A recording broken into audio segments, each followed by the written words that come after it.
आज भी कि उत्तर प्रदेश की 80 लोकसभा सीटें माननीय नरेंद्र मोदी जी के लिए समर्पित है, कोई शंका नहीं।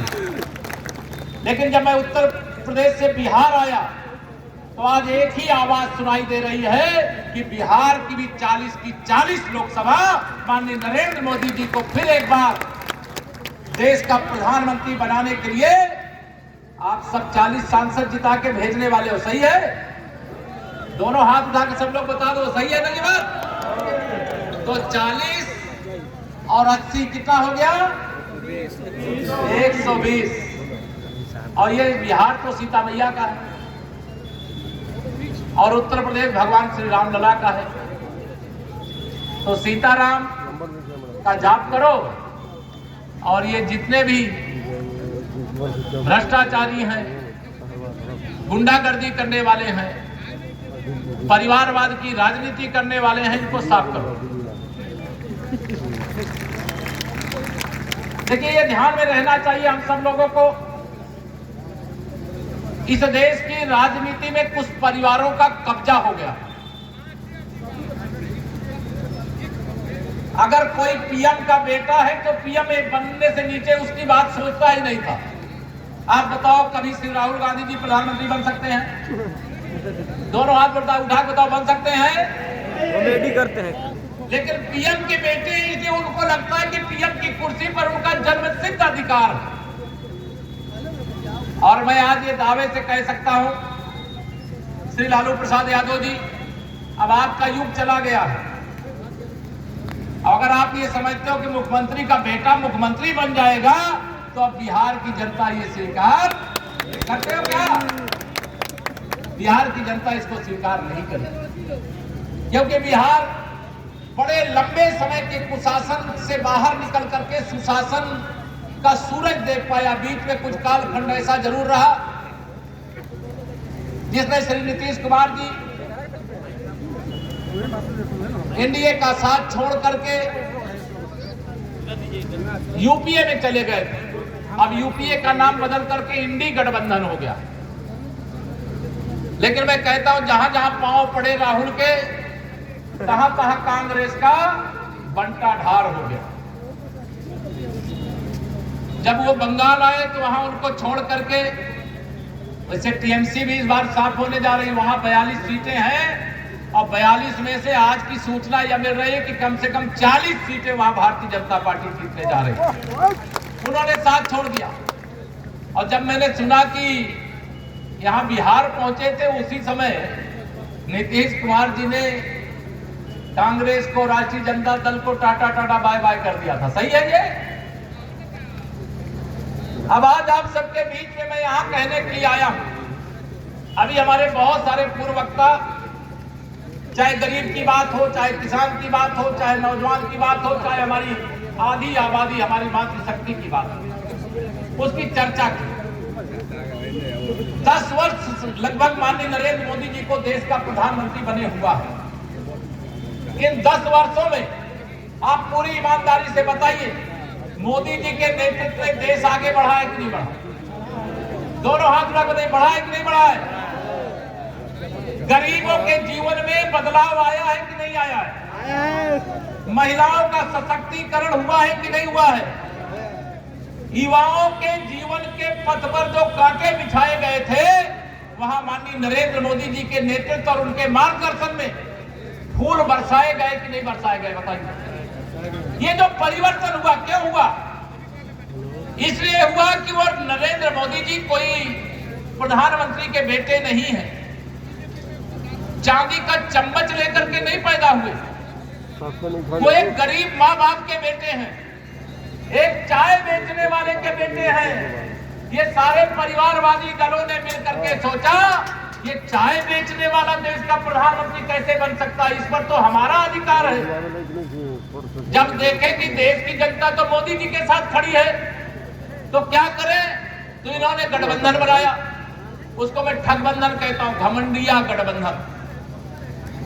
और गठबंधन बना करके इन्होंने सोचा कि 2024 में माननीय नरेंद्र मोदी जी को देश का प्रधानमंत्री बनने से हम रोक लेंगे।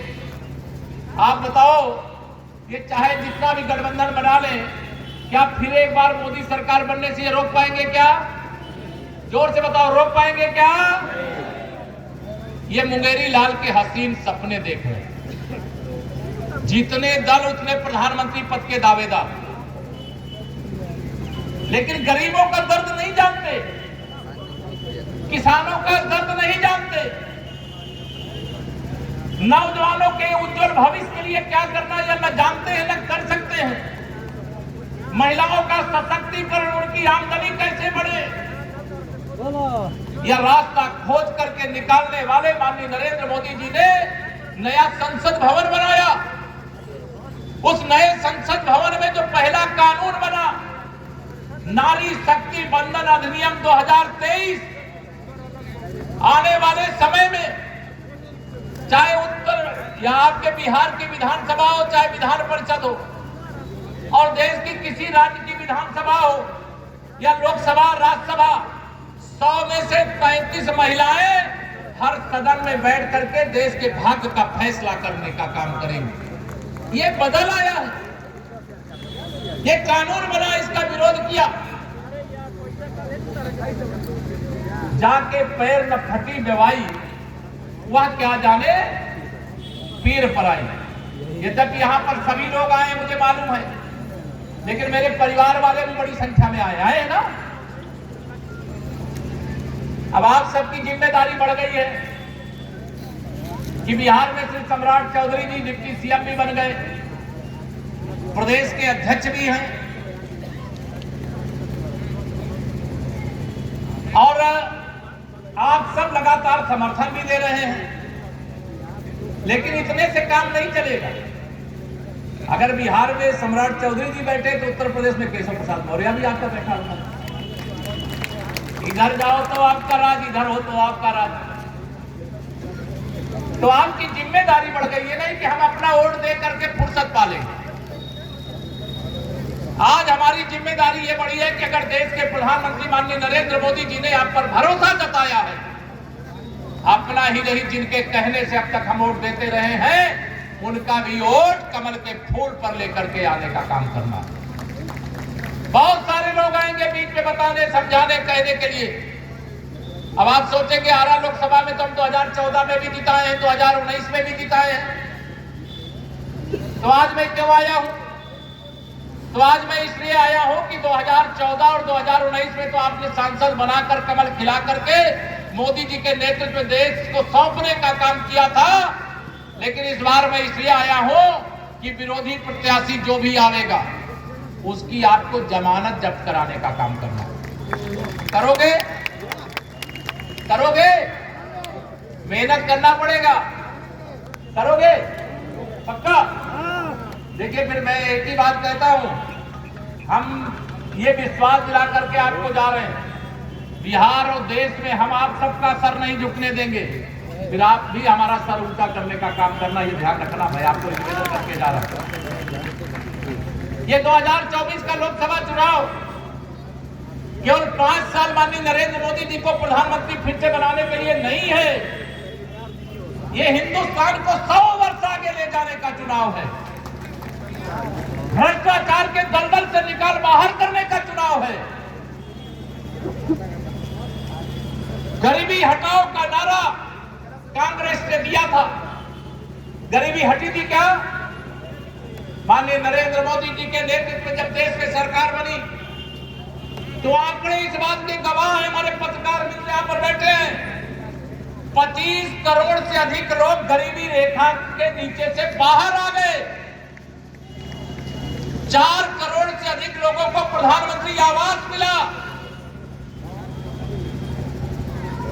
अनेक ऐसी योजनाएं हैं जिनका मैं वर्णन करूंगा, हमारे सभी पूर्व वक्ताओं ने किया, मैं उस पर जाना नहीं चाहता। मैं आप सबको इतना ही कहना चाहता हूं, 2024 का लोकसभा चुनाव ऐतिहासिक चुनाव है। प्रधानमंत्री जी ने आप सबको प्रणाम भेजा है, सबको हाथ जोड़ करके कहा है कि मेरी ओर से प्रणाम कह देना, उनका प्रणाम मेरी ओर से मैं भेज रहा हूं, आप सब स्वीकार कर लीजिए। और उन्होंने अपील किया है देश के मेरे नौजवानों, बिहार के मेरे नौजवानों, उन्होंने अपील किया कि मुझे 100 दिन का समय दे दो, देश को 100 वर्ष आगे लेकर के चलने का काम करेंगे। कांग्रेस 60 साल में जो नहीं कर सकी, उससे 100 गुना अधिक काम 10 साल के अंदर करने का काम माननीय नरेंद्र मोदी जी ने किया है। पहले भ्रष्टाचार करना जैसे सत्ता में बैठने वालों का विशेषाधिकार होता था, हमारे प्रधानमंत्री जी ने बिना एक पैसा जमा किए बैंक में खाते खुलवा दिए। अब वह खाता खोलने का फायदा क्या हुआ? पहले कांग्रेस के प्रधानमंत्री होते थे, राष्ट्रीय जनता दल जैसे लोगों का गठबंधन होता था, तो कांग्रेस के प्रधानमंत्री संसद में खड़े होकर कहते थे कि हम दिल्ली से 1 रुपया भेजते हैं, पटना से 1 रुपया भेजते हैं, तो जिसके पास भेजते वहां पहुंचते पहुंचते 15 पैसा पहुंचता है। सही है ये? मैं नहीं कह रहा हूं, ये कांग्रेस के प्रधानमंत्री श्री राजीव गांधी ने संसद में खड़े होकर के कहा था। मैं केवल याद दिला रहा हूं, मोदी जी आए, उन्होंने देश में 52 करोड़ से अधिक लोगों का बैंक खाता खोल दिया, और जब से प्रधानमंत्री बने तब से अब तक 34 लाख करोड़ रुपया डीबीटी के माध्यम से लोगों के खाते में भेजने का काम किया। अगर ये कांग्रेस और राष्ट्रीय जनता दल वाले सत्ता में होते तो देश वालों को मिलता 5 लाख करोड़ रुपया, और इन बेईमानों को मिल जाता 29 लाख करोड़ रुपया। अब इतना बड़ा भ्रष्टाचार रोकने का काम मोदी जी ने किया, और पहले जो भ्रष्टाचार किया उसकी जांच करा रहे हैं। ये चिल्लाते हैं, बिलबिलाते हैं कि जांच क्यों करा रहे हैं? मोदी जी ने कहा मेरे देश को लूटा क्यों है तुमने? मेरे देश के गरीबों को क्यों लूटा है? मेरे नौजवानों के भविष्य को क्यों लूटा है? और मोदी जी का भाषण अगर आपको याद हो तो मैं केवल याद दिलाना चाहता हूं। उन्होंने कहा था न खाऊंगा न खाने दूंगा, और जिसने भी मेरे गरीबों को, मेरे देश को लूट करके खाया है, पाई पाई वसूल करके उन्हीं के कल्याण की योजना बना करके उनके चरणों में डाल देने का काम करूंगा। अब बताओ इनके यहाँ छापा पड़ रहा है, सही है कि गलत है? दोनों हाथ उठाए बताओ, नहीं कोई विरोधी वाला दूर से देख रहा होगा। मुझे अभी बता रहे थे कल एक भ्रष्टाचारी परिवार जिनकी सरकार थी, आपको उनकी भी सभा यहाँ थी, ठीक है? तो वो लोग अगर देख रहे हैं तो उनको पता तो चलना चाहिए कि आप सब चाहते हो कि मोदी जी को ये अभियान रोकने वाले थे। उन्होंने कहा हम भ्रष्टाचार मुक्त भारत बनाएंगे, भ्रष्टाचार मुक्त बिहार बनाएंगे, और जिन भ्रष्टाचारियों ने भ्रष्टाचार किया एक सच्चाई से जांच करेंगे, और जो भी एक भी बेईमान है, अगर अभी बचा कहीं पर छिपा बचा है तो उसको भी पकड़ करके जो सजा होती है उसको सजा भी दिलाएंगे, और जो लूटा हुआ है उसे वसूल करके गरीबों के चरणों में डालने का भी काम करेंगे। तो तैयार हो ना? भ्रष्टाचार के खिलाफ जांच होती रहनी चाहिए कि नहीं होनी चाहिए? इधर वाले नहीं तैयार है, क्यों? सब लोग हाथ उठा के बताओ, सब लोग तैयार हो? मैं माननीय प्रधानमंत्री जी से जाके बताऊंगा कि बिहार तैयार है कि भ्रष्टाचारियों के खिलाफ जांच भी हो, जो लूटे हैं उसको बरामद भी किया जाए, और जिन्होंने भ्रष्टाचार करके देश को पीछे भेजने का काम किया उनके खिलाफ कार्रवाई भी किया जाए। तैयार हो ना?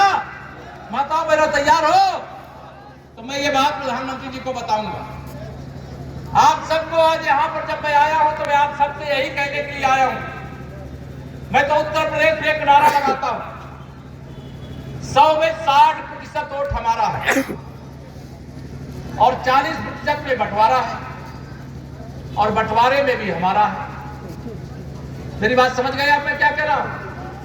100 में 60 हमारा है, 40 में बंटवारा है, बंटवारे में भी हमारा है। आप कहोगे बंटवारे में भी क्यों है? क्योंकि हमने सबका साथ सबका विकास किया है। कांग्रेस और उनके समर्थक दल कुछ का साथ कुछ का विकास, कुछ का साथ परिवार का विकास करते थे, कुछ का साथ गुंडों, अपराधियों, माफियाओं का विकास करते थे। बताओ सही है कि नहीं सही है? अगर हमने सबका साथ सबका विकास किया, कोई भेदभाव नहीं किया, तो सबका आशीर्वाद पाने का हक है कि नहीं? हमको बताओ, है कि नहीं है? तो आप सबको निवेदन करना मेरा यही था कि 100 दिन के अंदर उम्मीद ऐसी रखते हैं हम लोग, 100 दिन के अंदर लोकसभा के चुनाव हो जाएंगे, और आज से आप सबको संकल्प लेकर के जाना है, यहीं से संकल्प लेकर के जाना है कि 100 दिन में से, मैं ये नहीं कर रहा हूं 24 घंटे आप केवल कमर खिलाने के लिए लगा दीजिए, लेकिन इस 24 घंटे में से कम 1 घंटे रोज, और 10 दिन बीचे 2 घंटे रोज, और 15 दिन बीचे 3 3 घंटे रोज अगर लगाने का काम करने के लिए तैयार हो तो हाथ उठा के बताओ, तैयार हो? आप अगर 100 दिन लगा दोगे तो मैं पूरे विश्वास से कह सकता हूं कि अगर आज मैं यहां पर आया हूं तो मैं केवल कमल खिलाने नहीं आया हूं, मैं विरोधियों की जमानत जब्त कराने के लिए आया हूं। और ये जिम्मेदारी आपके कंधे पर छोड़ करके जा रहा हूं और ये वादा करके जा रहा हूं। यहाँ हमारे मंच में पार्टी के सभी नेता पदाधिकारी, माननीय हमारे जनप्रतिनिधि बैठे हैं। माननीय मोदी जी के 3री बार प्रधानमंत्री पद की शपथ लेने के बाद जब भी कहेंगे मैं फिर आऊंगा इस जगदीशपुर की धरती पर आप सबका आशीर्वाद लेने के लिए। अब गर्वपूर्वक यह कहने का मुझे भी हर्ष हो जाएगा कि आपने जो वादा किया आपने निभाया, और मैं जो वादा करके गया तो मैं भी आपके बीच में आकर के निभाया।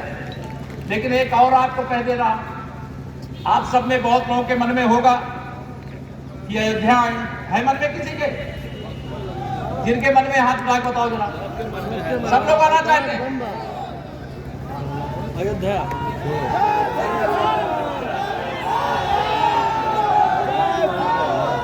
एक निवेदन मेरा है कि 100 दिन तो चुनाव के लिए लगा दीजिए, 100 दिन बाद आइए। आप अयोध्या में कहेंगे तो मैं अयोध्या में आपका स्वागत करूंगा, आप उत्तर प्रदेश में अगर कहेंगे बलिया में तो बलिया में स्वागत करूंगा। लेकिन 100 दिन का पूरा समय कमल खिलाने, विरोधियों की जमानत जब्त कराने, मोदी जी को 3री बार प्रधानमंत्री बनाने के लिए लगाना है। ये मैं आपसे वादा लेकर के जा रहा हूं, आप वादा निभाने का काम करोगे। ये वीर धरा है और वीर धरा वादे निभाना जानती है ना। अभी मैं जब वीर कुंवर सिंह जी को श्रद्धांजलि अर्पित कर रहा था, उनके चरण स्पर्श कर रहा था, तो मुझे ब्रिटेन की याद आ गई, उस लंदन की जो हमारे देश में हुकूमत करते थे। आज एक भारतवंशी ही एक वहां के प्रधानमंत्री, इस समय ब्रिटेन के प्रधानमंत्री कौन जानता है बताओ? जानते हो ना, ऋषि सुनक जी इस समय वहां के प्रधानमंत्री हैं। और दूसरी बात बताऊं, जो हमें लूट रहे थे, आज हम दुनिया की 5वीं अर्थव्यवस्था है, लेकिन ब्रिटेन जो अर्थव्यवस्था यानी पैसे में इस समय हमसे पीछे छूट गया है। और मोदी जी ने कहा है 3री बार मोदी सरकार दुनिया की 3री अर्थव्यवस्था बनाने की गारंटी है। अब इसमें बहुत सारे लोग होंगे, किसी को गरीब कल्याण योजना का लाभ मिला होगा, किसी को प्रधानमंत्री आवास मिला होगा, किसी को प्रधानमंत्री गरीब कल्याण अन्न योजना का राशन मिल रहा होगा, किसी को प्रधानमंत्री किसान सम्मान निधि की 2-2 हजार की 3 किस्त मिल रही है किसी को। और बहुत योजनाएं, मैं अगर कहूंगा तो भागवत कथा की तरह बहुत योजनाएं हैं। लेकिन इतनी सारी योजनाओं का जो लाभ माननीय नरेंद्र मोदी जी के नेतृत्व में आपको मिला है, जिनको मिला है उनको बधाई है। अभी बहुत सारे लोगों को नहीं मिला है और बहुत सारे ऐसे लोग हैं जिनको मिलना बाकी है। ऐसे भी है ना कुछ लोग। आपको मोदी जी ने कहा मेरी ओर से गारंटी भी सबको देके आना, और मोदी जी की गारंटी का मतलब होता है गारंटी की भी गारंटी, केवल गारंटी नहीं, गारंटी की भी गारंटी। जब देश में कांग्रेस की सरकार थी 2013 में, उन्होंने उस समय देश का सर्वे कराया, जनगणना कराई, और उस जनगणना में बहुत सारे अमीरों को गरीब दिखा दिया और बहुत सारे गरीबों को अमीर दिखा दिया।